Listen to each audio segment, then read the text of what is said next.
नमस्कार विद्यार्थियों, मैं दंत पारिक स्वागत करता हूं आपका जीके बाय डीके चैनल पर। विद्यार्थियों, आज का विषय बहुत ही महत्वपूर्ण इसलिए कि इस समय आपका रिवीजन समय चल रहा है और रिवीजन टाइम में अगर कोई विद्यार्थी सही तरीके से रिवीजन कर ले तो सफलता उसकी जेब में होती है।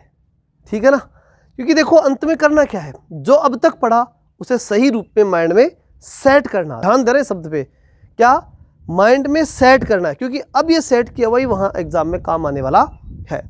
तो अब सेट कैसे करें, उन चीज़ों को जो अब तक पढ़े हैं उनको किस प्रकार से सेट करके एग्जाम में लेकर के जाएं, ये बड़ा महत्वपूर्ण है। आज अगर रिवीजन का सिस्टम ये अगर आप अच्छी तरह समझ गए ना, तो आने वाले 5-7 दिन में आप वो करने वाले हो जिसकी आप कल्पना नहीं कर सकते। अपने जिस बोलते हैं ना, आउट ऑफ परफॉर्मेंस, आपकी परफॉर्मेंस आपसे ज़्यादा होगी, यानी आपकी क्षमता से भी ज़्यादा परफॉर्मेंस आप अच्छा कर पाएंगे। इसलिए वीडियो को अंत तक जरूर देखना और फिर उसके बाद में जो तरीका मैंने बताया उससे पूरी तरह से अप्लाई कर लेना।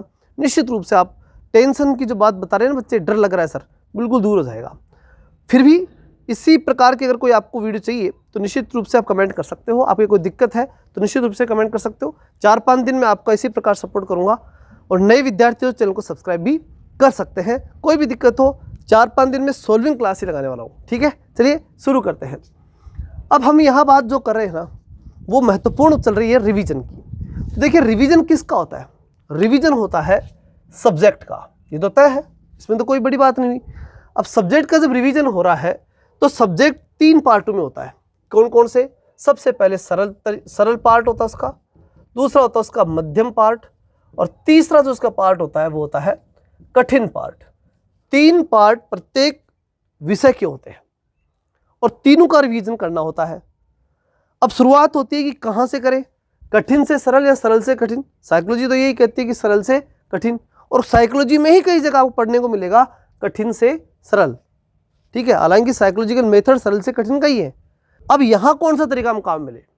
देखिए, मान के चलिए आप कि अगर कोई विषय है जिसमें से आपको 50 लेसन है, मान के चल रहा हूँ मैं, हो सकता है 10, 20, 5 भी हो, लेकिन 50 अगर मान लिए अपने लेसन है, 50 लेसन में से अगर मानिए 20 लेसन ऐसे हैं जो आपको बहुत अच्छे से आते हैं और आसानी से आप कवर कर सकते हैं और बहुत ही सरल लगते हैं आपको। 20 लेसन वो हुआ करते हैं जो आपको ऐसा लगता है कि अगर मैं प्रयास करूं और थोड़ा सा प्रयास करूंगा तो यहाँ से भी मैं प्रश्न सरल कर दूंगा, कोई दिक्कत नहीं है। तीसरे पार्ट होता है 10 प्रश्न का। ये वो लगता है आपको कि मैं कर लो चाहे कितना भी, लेकिन मन के अंदर अंतरात्मा एक आवाज़ देती है कि कर लो चाहे कितनी कोशिश, हमेशा यहाँ से प्रश्न गलत ही होते हैं। तो ऐसी स्थिति में इन बच्चे भी इस दिनों में कि एग्ज़ाम के नज़दीक कभी भी किसी भी समय, एग्ज़ाम के नज़दीक की बात कर रहा हूँ मैं, खाली समय में आप कहीं भी तैयारी करो, कैसे भी करो, कोई दिक्कत नहीं है इनको, लेकिन एग्ज़ाम के नज़दीक कभी भी इन 10 क्वेश्चनों को नहीं उठाना चाहिए सबसे पहले। अंत में अगर समय बचे, कोई कहेगा कि नहीं सबसे पहले इनको देखना चाहिए, लेकिन मेरी थ्योरी जो है वो मैं आपको बता रहा हूँ।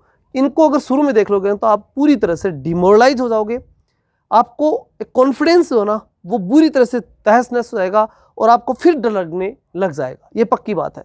इसलिए इनको छोड़ दो, क्योंकि 10, आप ये मान के चलो, यहाँ अगर 50 क्वेश्चनों में मैं 10 बोल रहा हूँ तो ये बोल रहा हूँ कि 100 क्वेश्चनों के अंदर 20, और ये 20 क्वेश्चन जो है वो कभी भी किसी भी व्यक्ति को सिलेक्शन दिला देते हो ऐसा मुझे नहीं लगता, क्योंकि और बहुत ही कम सब्जेक्ट में जाया करती है। 80% लाने वाला व्यक्ति पास हो जाता है। 80 की जगह 70 भी लाओगे ना, 10 को और गलत मान लो तो भी 70-75 में सिलेक्शन लगभग एग्जाम्स में हो जाता है। तो फिर बात किसकी आती है? 20 और 20 की। तो सबसे पहले उठाओ बिल्कुल सरल 20 जो है ना, वो स्पीडली कर दो। उससे क्या होगा? उससे आएगा कॉन्फिडेंस कि मैंने 50 में से 20 का मामला अपने कंट्रोल में ले लिया, इनमें से प्रश्न गलत नहीं होंगे मेरे। सबसे पहले कॉन्फिडेंस डेवलप हुआ। फिर आपका मन करेगा कि अगर मैं इन 20 को और कर लूँ ना, मध्यम वालों को थोड़ा सा प्रयास करूँगा, ये भी हो जाएंगे, तो मेरा लगभग यानी 90% मामला मेरे कंट्रोल में आ जाएगा और इस प्रकार से आप उसे भी उठा लेंगे। ठीक है, 80 से 90% मामला आपके कंट्रोल में आ गया। अब जो है बात इस 10 से 20% की, इस 10 से 20% की बात यह है, अगर पूरी तरह से समय बचता है, एक्स्ट्रा समय है, तो फिर इसमें से भी कुछ पार्ट बनाओ। क्या कि भाई मैं एक तो बिल्कुल नहीं कर सकता, एक कुछ प्रयास के बाद अगर अधिकतम प्रयास करूँ तो संभव होता है कर सकता हूँ, और एक तीसरा होता है कि मैं अगर थोड़ा सा इस पे जोर लगाऊँ तो मैं कर पाऊँगा। तो ये कर पाऊंगा, और ये जो अत्यधिक प्रयास वाली बात, इन दो को तो फिर भी आप टच कर सकते हो, लेकिन इस प्रश्न को तो कभी मत उठाना। नहीं, ये लास्ट में फिर आपके मोरल को, आपके कॉन्फिडेंस को गिराएगा ही, क्योंकि आपको फिर वहाँ ऐसा लगेगा कि ये कंपटीशन है, इतने स्टूडेंट बैठते हैं, ये कैसे हो पाएगा। देखिए, इस दुनिया में जितने भी कंपटीटर बैठ रहे हैं ना, सब में कहीं ना कहीं कोई ना कोई कमी जरूर है, और कमी हर इंसान में है। आपके पास वो चीज़ हो सकती है बेस्ट और मजबूत हो, जो किसी दूसरे के लिए, इंटेलिजेंट विद्यार्थी के लिए कमज़ोर रही हो। कभी प्रतियोगी परीक्षाओं में इस प्रकार का आकलन नहीं लगाया जा सकता कि कौन इंटेलिजेंट और कौन हार्ड जो है कमज़ोर है। बहुत से लोग मैंने ऐसे देखे हैं जो 10वीं 12वीं में मेरिट लाते हैं, लेकिन उसके बाद कंपटीशन कभी ज़िंदगी में पास नहीं कर पाते। ऐसे भी लोग मैंने देखे हैं।